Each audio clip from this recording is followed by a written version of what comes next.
ಹಾಡು ನೃತ್ಯಗಳ ವೈಭವ, ತಾಂಡಾ ನಿವಾಸಿಗಳ ಮಹಾಸಂಗಮ, ಕುಣಿದು ಕುಪ್ಪಳಿಸಿದ ಮಕ್ಕಳು, ಯುವಕರು. ಇದು ಮುಧೋಳ ತಾಂಡಾವೊಂದರಲ್ಲಿ ಕಂಡ ಸಂಭ್ರಮ.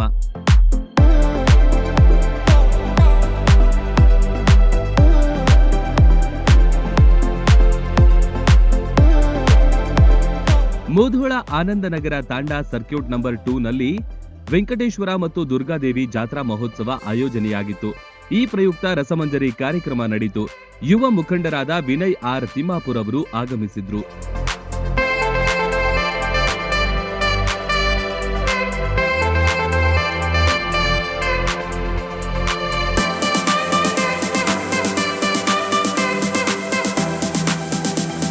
ವಿನಯ್ ತಿಮ್ಮಾಪುರ್ ಅವರ ಜೊತೆಗೆ ರಘು ಮೊಕಾಶಿ, ಪಿಂಟು ಕದಂ, ಮೃತ್ಯುಂಜಯ ಹಿರೇಮಠ್, ರನ್ ಟಿವಿ ವ್ಯವಸ್ಥಾಪಕ ನಿರ್ದೇಶಕ ಚಂದ್ರಶೇಖರ್ ಪಮ್ಮಾರ್ ಸೇರಿದಂತೆ ಅನೇಕರು ಭಾಗಿಯಾಗಿದ್ರು.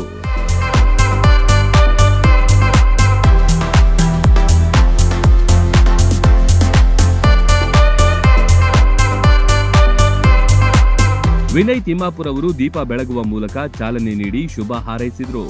ಬಳಿಕ ಸೋಮನಾಥ್ ಮೆಲೋಡಿಸ್ ಕಲಾವಿದರು ಹಾಡು ನೃತ್ಯದ ಮೂಲಕ ಪ್ರೇಕ್ಷಕರನ್ನು ರಂಜಿಸಿದ್ರು. ಕಲಾವಿದರ ಹಾಡಿಗೆ ಸ್ಥಳೀಯ ಮಕ್ಕಳು, ಯುವಕರು ಕೂಡ ಹೆಜ್ಜೆ ಹಾಕಿ ಸಂಭ್ರಮಿಸಿದ್ರು. ಸುಂದರ ಕಾರ್ಯಕ್ರಮ ಮೂಡಿಬಂತು.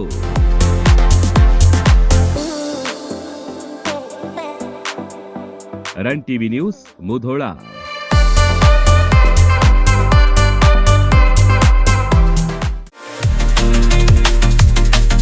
ನರ್ಸರಿಯಿಂದ ಪಿಯುಸಿವರೆಗೆ ಗುಣಮಟ್ಟದ ಶಿಕ್ಷಣಕ್ಕೆ ದಿ ಬೆಸ್ಟ್ ಕೊನ್ನೂರ್ ಶಿಕ್ಷಣ ಸಂಸ್ಥೆ ಎಲ್ಟಿ. ವಿಶಾಲವಾದ ಕ್ಯಾಂಪಸ್, ಡಿಜಿಟಲ್ ಕ್ಲಾಸ್ ರೂಮ್, ನುರಿತ ಬೋಧಕರು, ಕಂಪ್ಯೂಟರ್ ಪ್ರಯೋಗಾಲಯಗಳು, ಹಾಸ್ಟೆಲ್, ಸ್ಕೂಲ್ ಬಸ್ ಸೌಲಭ್ಯಗಳನ್ನು ಒಳಗೊಂಡಿದೆ. ಹೈಸ್ಕೂಲ್ ಮಟ್ಟದಲ್ಲೇ ಜೆಇಇ, ನೀಟ್, ಕೆಸಿಇಟಿ ಪರೀಕ್ಷೆಗಳಿಗೆ ಕೋಚಿಂಗ್ ನೀಡಲಾಗುತ್ತೆ. ಪಠ್ಯೇತರ ಚಟುವಟಿಕೆಗಳಾದ ಸಾಂಸ್ಕೃತಿಕ, ಕ್ರೀಡೆ, ಶಿಸ್ತಿಗೂ ಹೆಸರಾಗಿದೆ. ಅನಿಲ್ ಕುಂಬ್ಳೆ ಸ್ಪೋರ್ಟ್ಸ್ ಅಕಾಡೆಮಿಯ 10 ವೀಕ್ ಸ್ಪೋರ್ಟ್ಸ್ ತರಬೇತುದಾರರಿಂದ ಕೋಚಿಂಗ್ ನೀಡಲಾಗುತ್ತೆ. ಇದು ಏಕೈಕ ರೂರಲ್ ಸಿಬಿಎಸ್ಇ ಸ್ಕೂಲ್. ಅಷ್ಟೇ ಅಲ್ಲ, ಇದು ರೆಸಿಡೆನ್ಷಿಯಲ್ ಸಿಬಿಎಸ್ಇ ಸ್ಕೂಲ್. ಕೈಗೆಟುಕುವ ದರದಲ್ಲಿ ಗುಣಮಟ್ಟದ ಶಿಕ್ಷಣಕ್ಕೆ ಮೊದಲ ಆದ್ಯತೆ. ಈಗಾಗಲೇ ದಾಖಲಾತಿಗಳು ಆರಂಭವಾಗಿವೆ. ನಿಮ್ಮ ಮಕ್ಕಳ ಭವಿಷ್ಯ ನಿರ್ಮಾಣವೇ ನಮ್ಮ ಗುರಿ. ರನ್ ಟಿವಿ ನ್ಯೂಸ್ ವಿಡಿಯೋಸ್ ನೋಡಲು ಸಬ್ಸ್ಕ್ರೈಬ್ ಮಾಡಿ, ಬೆಲ್ ಐಕಾನ್ ಪ್ರೆಸ್ ಮಾಡಿ.